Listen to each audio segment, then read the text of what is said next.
어제 제가 너무나 가슴 아픈 소식을 들었어요. 제가 간일 지역에 살고 있는 형제님 한 분을 전도를 했거든요. 근데 그분이 저를 만날 때 담도암 환자였어요. 제가 그분이 유명하기 때문에 이름을 안 밝혀요. 컴퓨터 딱 치면 그분의 이름이 나와요. 어디에 사시는 건 제가 얘기할 수 있어요. 간일 센트레빌에 살아요. 그래서 그분을 전도를 했습니다. 그래서 그분이랑 저는 한 번 만났어요. 그래서 그분을 위해서, 그분이 담도암 환자이기 때문에 그분을 위해서 제가 기도를 해줬어요.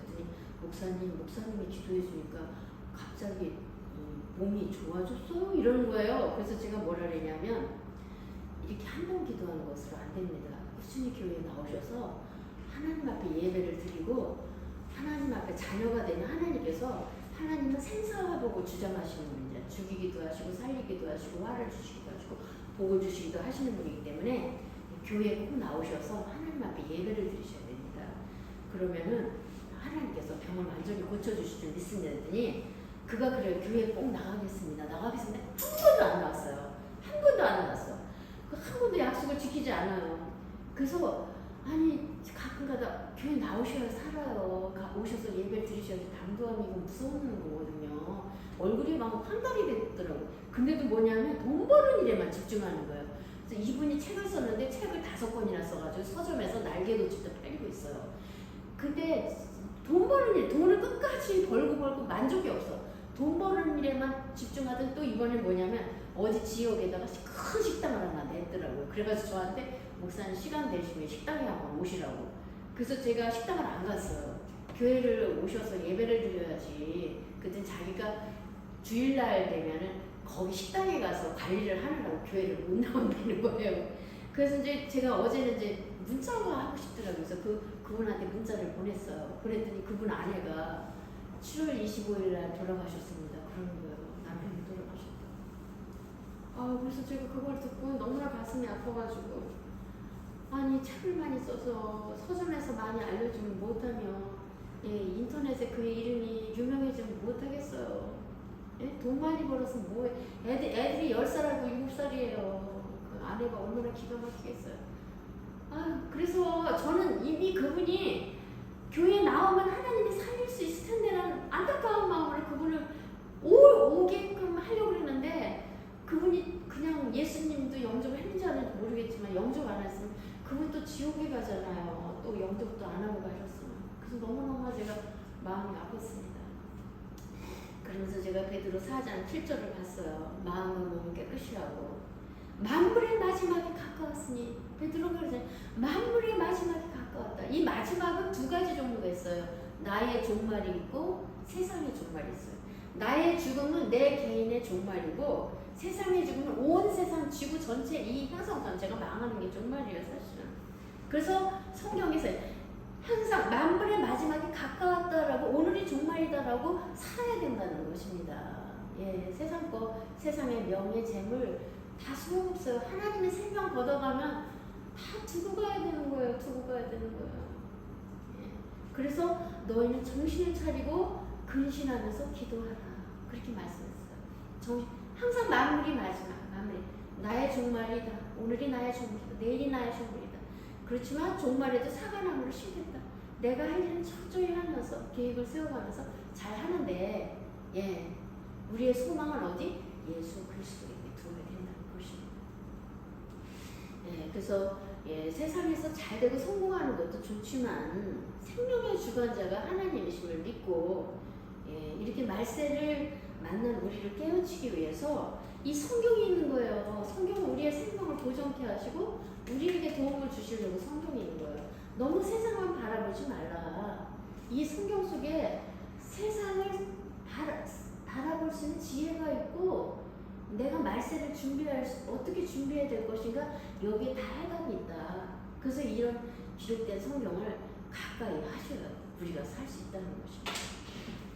자, 그래서 본문으로 이제 들어가서, 오늘 본문은 우리 믿음의 사람들이 재림을 앞두고 어떻게 도덕적으로 바르게 살 것인가.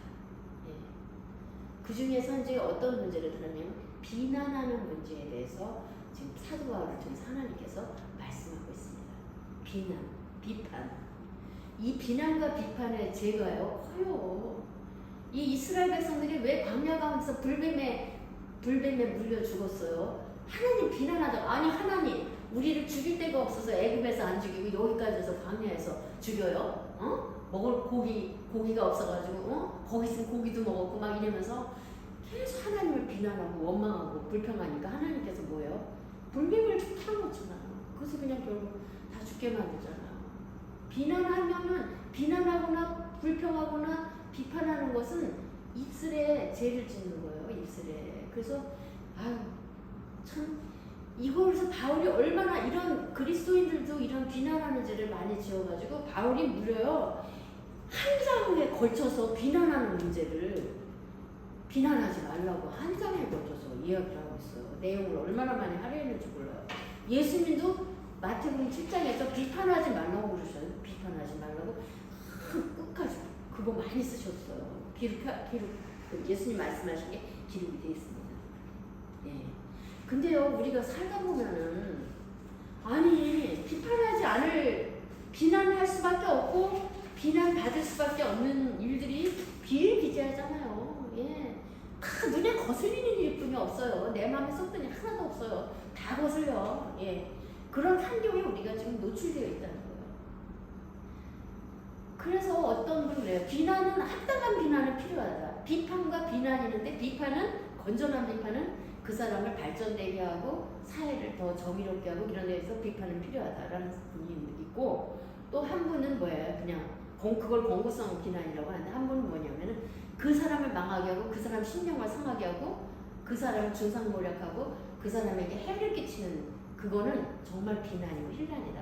그건 죄에 속한다. 이렇게 또 말씀하시는 분이 있는데 성경에는 공고성 비난이든 뭐 심판성 비난이든 뭐 어떤 비난이든 비난을 하지 말래요. 성경에서 아예 덮어놓고 비난을 하지 말라는 거야. 그래서 우리가 그걸 알면서도 제어가 잘 안 돼요. 제어가 잘 안 돼서 저절로 비난이 돼. 그 뉴스를 보세요. 이 사람이 저 사람 비난하고 저 사람 비난하고 정치인들 얘기하는 거예요. 그냥 없는 제도 만들어서 서로 물어뜯고 비난해요. 그러니까 사람의 신령들이 어떻게 되냐면 온유해지고 겸손해진 신령이 아니라 자꾸 사람을 강팍하게 만들고 악하게 만들어요. 세상 문화는. 그래서 이 언론이 좀 그런 것들을 좀 좋은 그 문화, 좋은 언어, 좋은 그 문화, 대화 이런 것들 말의 문화를 좀 좋게 해줘야 되는데 그게 안 돼서 너무나 안타깝습니다.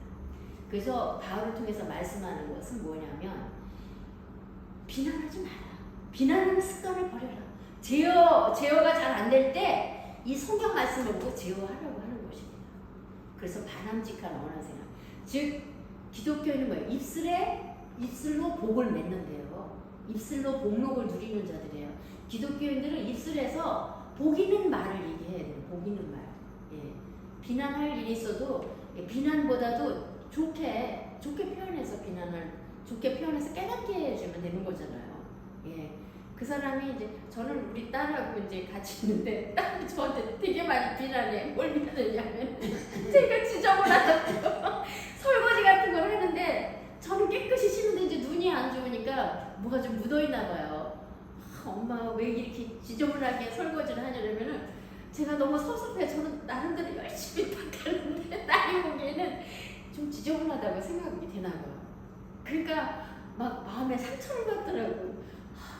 그래서 막 그다음부터 내가 설거지 하려면 설거지 기계에 2차 설거지를 안 하거든요. 그래서 입술에 열매를 맺어 좋은 말만 엄마 설거지를 하려고 수고했는데 엄마가 설거지가 잘 안 된 것 같아. 이렇게 얘기했으면 덜한데 직선으로 이걸 설거지를 하냐고 막 이래니까 너무 무서워요.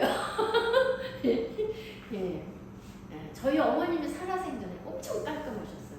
걸레가 행주인지 행주가 걸레 인지 몰랐어요. 그 사람들이 헷갈려 좀 그렇게 깔끔하셨어요. 깔끔하셨는데 저는 우리 아버지를 닮아서 좀 그런 거에 대해서 좀 이게 조금 관념이 덜 발달한 것 같습니다. 자, 그래서 이제 공동체에서 화목하고 평안케 하는 존재가 되려면 우리가 비난을 삼가야 되는데 첫 번째로 어떻게 되냐? 우리는 모두 흠이 많고 연약한 존재라는 것을 깨달으라 이거예요. 흠이 많고 비난하는 자신은 뭐 비난받을 게 없겠어요. 근데 그거를 알아봐. 나도 비난받을 게 있고 나도 연약하고 흠이 있다. 예, 그걸 인정하시기 바랍니다. 자, 1절을 보면은 믿음이 연약한 자를 너희가 받되 그의 의견을 비판하지 말라. 뭐라 그래요? 받으래요. 수용하래요. 믿음이 연약한 자를 받되 의견을 비판하지 마. 이렇게 말씀합니다. 그러니까 두 종류의 성도가 있어요. 믿음이 강한 자가 있고 믿음이 약한 자가 있습니다. 예, 공통점은 뭐냐? 다 교인이라는 거예요. 다 성도라는 것입니다. 도대체 뭐에 대해서 비판할 일이 생겼길래 2절을 또 보면 뭐라고 나왔냐면 어떤 사람은 모든 것을 먹을 만한 믿음이 있고 또 믿음이 연약한 자는 채소만 먹느니라. 예, 먹는 게 문제예요. 먹는 거 문제. 예. 여기서 믿음의 분량이 성숙한 자는 아마 채소도 먹고 육식도 하는 모양이에요. 고기도 잘 먹고. 근데 믿음이 약한 자들은 채식만 한다는 것입니다. 예, 저도 이제 베지터리언이거든요. 저 채식주의자거든요. 예, 아마 저도 이제 믿음이 약해서 채식만 먹는 것 같습니다. 예. 그래서 먹는 문제를 좀 존중해야 되는데 각자 기호가 있잖아요. 각자 땡기는 음식이 있어요. 예. 그런데 예, 그게 시비거리가 되고 있다는 사실이 너무나 이상하죠, 그죠? 예. 그러니까 이 상황은 유대 그리스도인들이 이방인 그리스도인들에 대해서 식생활에 대해서 아주 못마땅하게 생각하고 있는 것입니다. 아니 자기네들은 유대 그리스도인들은 쇠고기도 먹고 돼지고기만 안 먹고 다 먹어요. 근데 무슨 교지? 인도에서 무슨 교 믿죠? 인도가? 힌두교는 쇠고기를 안 먹어요. 소가 신이라서. 그래서 제가 옛날에 이제 루카스 학교에 교목을 있을 때 인도 사람을 선생님으로 고용한 적이 있어요. 근데 그분이 우리가 쇠고기, 불고기를 맛있게 하려면은 쇠고기를 안 먹고 일부러 돼지고기를 사다 혼자만 볶아서 먹어요. 예. 근데 그거에 대해서 제가 이 말씀을 알기 때문에 아무런 논평을 안 했어요. 그래. 그 존중해줬어요. 니네는 힌두교라서 쇠고기를 안 먹지. 그래. 돼지고기 먹어. 맛있게 먹어. 참 그랬어요. 예. 예, 그래서 그런 식생활을 지적하고 비난하는 것을 합당한 일이 아니니까 존중해줘라 라고 말씀합니다. 예. 정말로 믿음이 성숙한 사람들은 다 품어야 돼요. 그래서 목사가 된다는 건 뭐냐면 이래도 품고 저래도 품어야 돼요.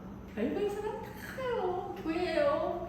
이상한 사람은 다 집합소가 제게요. 이상한 사람 집합한 데가 다 교회라고. 아주 다양한 사람들이 모여요. 거기서 또 다양한 소리를 내요. 근데 그런 사람들은 다 물리치면 남을 사람 하나도 없어요.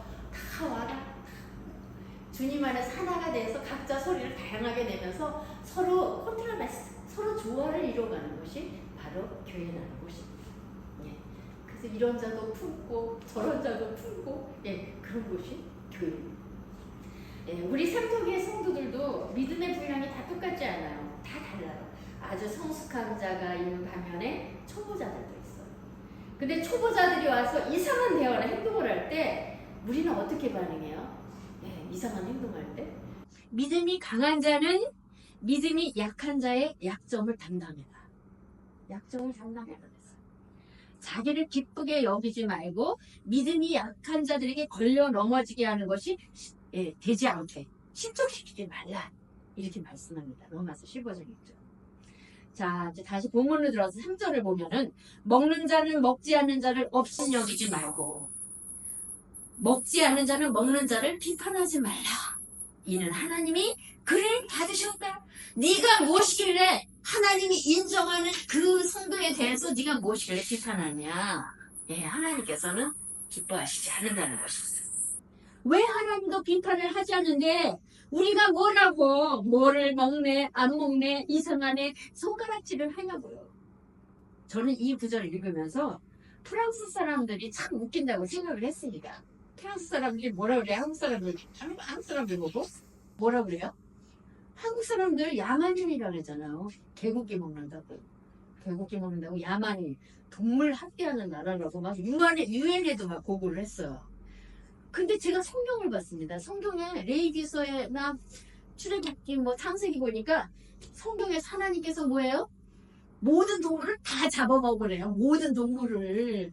그러니까 피만 빼고 잡아먹으라고 했기 때문에 잡아먹어도 되는 거예요. 예, 심지어 한국은 뱀도 잡아먹었잖아요.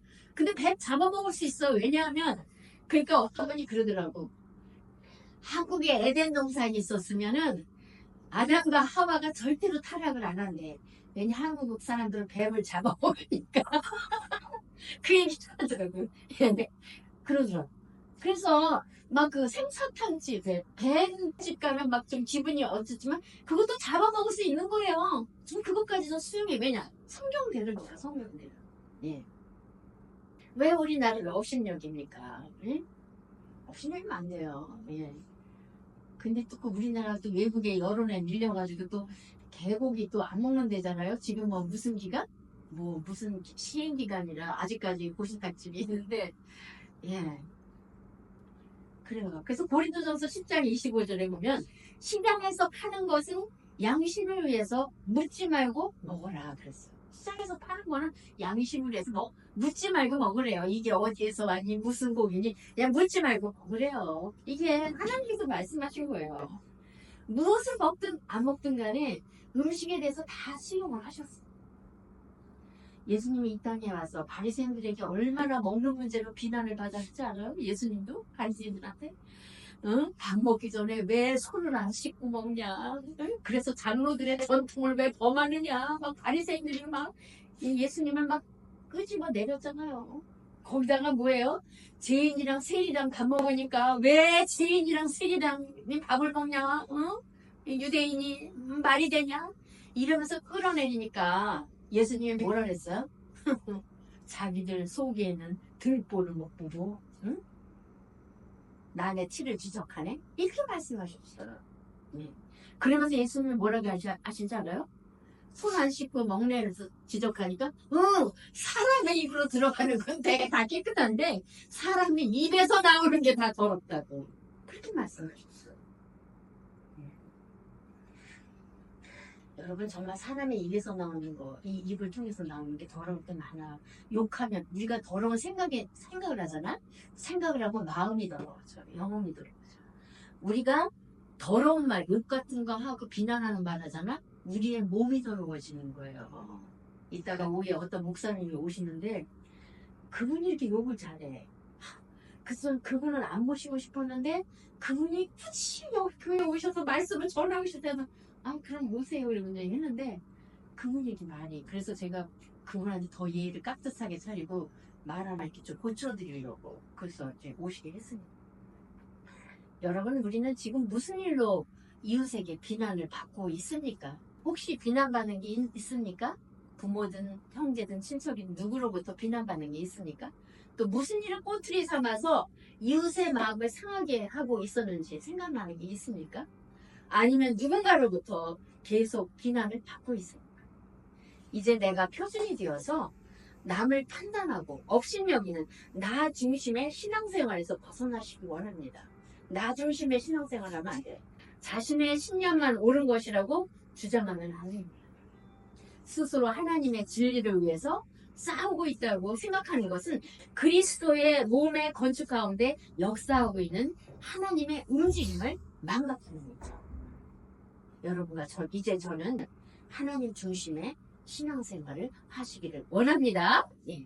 그 다음에 두 번째는 남을 비판하는 것은 하나님의 주권에 도전하는 거예요. 하나님의 주권에. 그래서 4절은 남의 하인을 비판하는 너는 누구냐?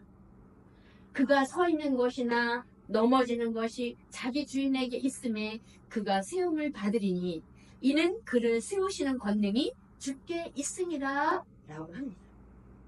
여러분 우리의 대화 중에 80% 이상이 남의 이야기 아닙니까? 예. 남의 이야기를 하는 중에 비판을 많이 하나요? 칭찬을 많이 하나요? 예. 하나님께서는 주제는 없다고 하시는 거예요. 지금 이 말씀 너도 주제는 없는다. 왜냐? 자기 경계선을 넘어서 남을 세우고 넘어뜨리려고 하고 있기 때문에 그렇게 말씀하십니다. 하나님만이 비판하실 수 있어요. 하나님만이 판단하실 수 있어요. 하나님은 하나님의 하인들이 잘못하면 넘어지게 하고 회개하면 일으켜 세울 수 있기 때문에 하나님의 권능에 도전하지 말라는 것입니다. 그러면서 5절에 또 말씀합니다. 어떤 사람은 이 날을 전날보다 낮게 여기고 어떤 사람은 모든 날을 같게 여기니 각각 자기 마음으로 평정할지니라고 말씀합니다. 그래요. 우리는 결혼 기념일 기념하잖아요. 결혼 기념일, 생일, 어버이날, 어린이날, 국경일 기념일 다 기념합니다.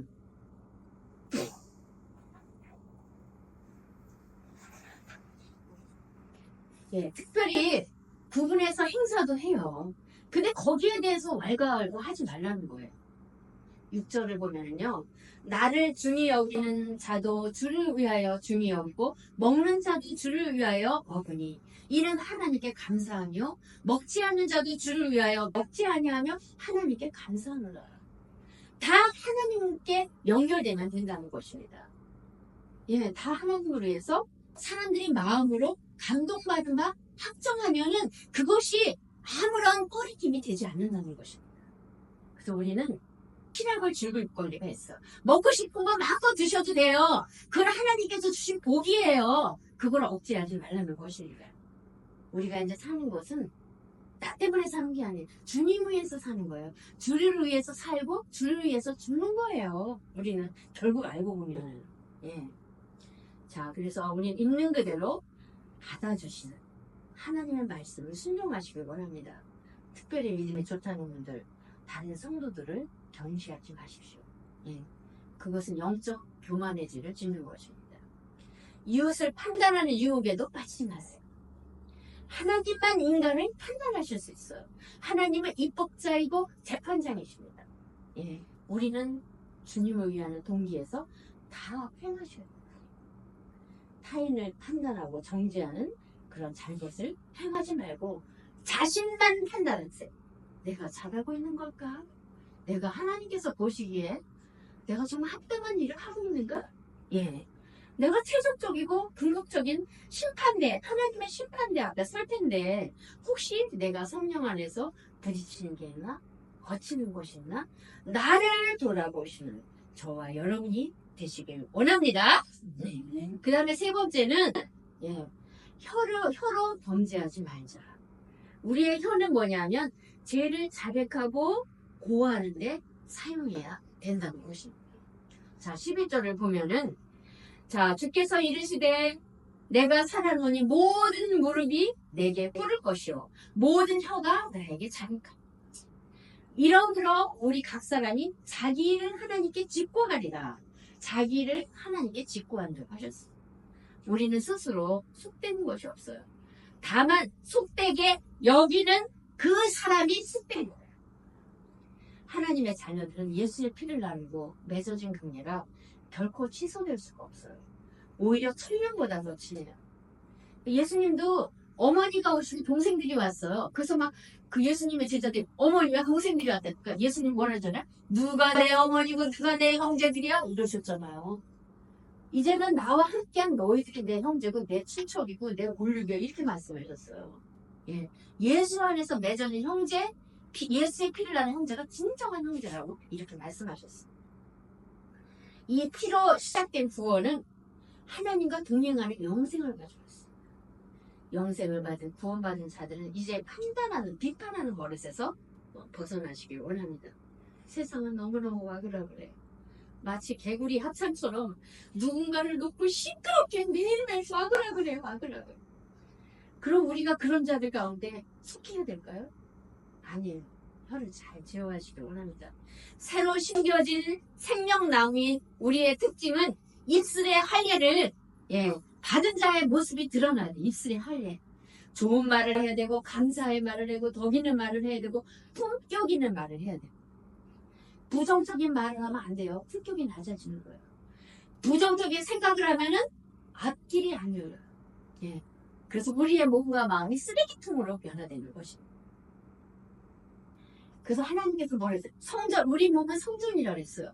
그래서 성전을 더럽히면 내가 멸하시기로 하셨어요. 성전을 더럽히면 멸하시대요. 예. 지난번 제가 말실수를 했어요. 뭐 성도님한테 모 성도님이 이제 자기가 자기 교회에서 예배를 드리겠대요. 근데 제가 재밌게 하느라고 아우 은혜 배 터지게 받았어요. 배 터지게. 그랬더니 배 터지게라는 말을 했다고 막 상처받았네, 열받았네, 막 전화가 왔어요. 그래서 내가 미안하다고 사과했어요. 예. 그렇게 어떻게 목사님 그런 말씀을 쓸 수가 있냐고.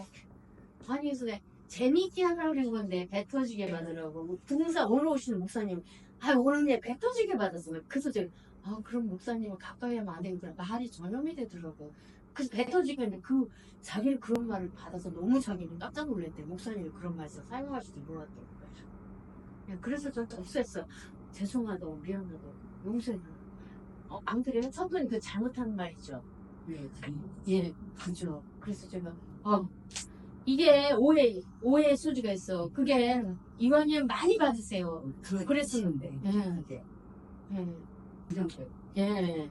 그래서 그냥 마치 배 터지게 받으세요. 먹으라는 것도 그것도 그래서 그게 약으로 오는 말이었더라가지고, 이게 적재적소에 정말 아름다운 덕이 되는 말을 골라서 엄선에 써야 되겠다는 말. 저는 이제 결심을 했습니다. 여러분 이제 말씀을 들었으니까 적용을 해야 되겠죠? 아직까지 누구를 판단하고 누구의 무엇에 대해서 지적을 하고 못마땅히 하셨습니까? 그럼 꼭 해결을 하셔야 돼요. 아버지로서 아버지 용서를 해주시고 또 자녀로서 용서할 일이 있고 또 서먹서먹하지만 용서를 해주셔야 돼요. 용서를 구할 때 받아주시고 친밀한 관계로 회복되는 걸 꼭 체험하시길 원합니다. 우리 평생 잘해주다가도 한 번 못해주면요 비난해요. 평생 잘해줘 한 번 못하면. 근데 우리는 어떻게 해야 돼요? 잘해준 것만 기억하래. 잘해준 기억해. 그럴 때요 우리 마음이 건강해져요. 마음이 건강한 사람은요 항상 사람들이랑 만날 때 상처받고 이런 얘기 자꾸 얘기 안 해요. 그 사람에게서도 좋은 얘기 자꾸만 해요. 왜냐?